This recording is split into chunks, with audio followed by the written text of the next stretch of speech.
கீழடி ஆய்வறிக்கையை தாக்கல் செய்ய சென்னை உயர்நீதிமன்ற மதுரை கிளை உத்தரவு பிறப்பித்திருக்கிறது. அண்மை செய்தியாக பார்க்கிறோம். கூடுதல் விவரங்களோடு செய்தியாளர் மதன் இணைக்கிறார். மதன், விவரங்கள்.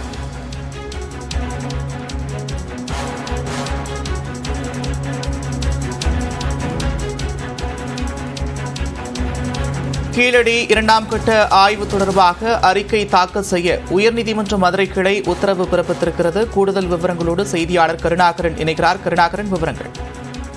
நந்தா, கடந்த 2014 முதல் 2016 வரையிலான அந்த கீழடி அகழ்வாராய்ச்சியில் முக்கியமான அகழ்வாராய்ச்சி இது அமர்நாத் ராமகிருஷ்ணன் மேற்கொண்டிருந்தால் 5000க்கும் மேற்பட்ட பழமையான பொருட்கள் கண்டெடுக்கப்பட்டுள்ளது. இதன் வரலாற்று இதை ஆய்வு செய்த போது இது தமிழரின் வரலாற்று மிகவும் பழமையானது என்று உறுதிப்படுத்தப்பட்டுள்ளது.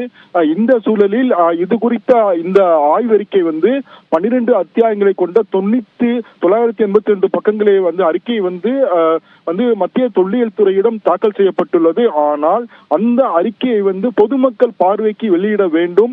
அப்பொழுதுதான் அந்த கீழடி நாகரிகத்தின் உண்மையான நாகரிகம் வெளிப்படும். மேலும் அந்த அறிக்கை வெளியிடப்பட்டால் வரலாற்றினுடைய அந்த நிகழ்வையை புரட்டி போடும் தமிழர்களினுடைய அந்த வரலாற்றை மாற்றி அமைக்கக்கூடிய வாய்ப்புள்ளது.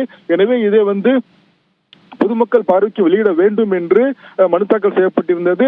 இதே போன்று பிரபாகர் பாண்டியன் மற்றும் கனிமொழிமதி ஆகியோர் தாக்கல் செய்திருந்தனர். இந்த மனு இன்று நீதிபதிகள் தலைமை நீதிபதி சஞ்சய் கபூர்வாலா மற்றும் நீதிபதி இளங்கோவன் ஆகியோர் முன்பு விசாரணைக்கு வந்தது.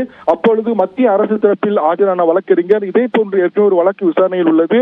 நாங்கள் 6 முதல் 9 மாதங்களில் அந்த மத்திய அரசின் தொல்லியல் அறிக்கையை, கீழடி தொடர்பான தொல்லியல் அறிக்கையை பொதுவெளியில் தாக்கல் செய்கிறோம் என்று தெரிவித்தார். இதை பதிவு செய்து கொண்ட நீதிபதிகள் தலைமை நீதிபதி அமர்வு 9 மாதங்களில் அந்த கீழடி தொடர்பான முதல் மற்றும் 2ஆம் கட்ட அகழ்வாராய்ச்சி அறிக்கையை பொதுமக்கள் பார்வைக்கு வெளியிட வேண்டும். அவ்வாறு வெளியிடாவிட்டால் மனுதாரர் நீதிமன்ற அவமதிப்பு நடவடிக்கை தொடரலாம் என்று உத்தரவிட்டார். நந்தா, நன்றி கருணாகரன், விரிவான விவரங்களுக்கு.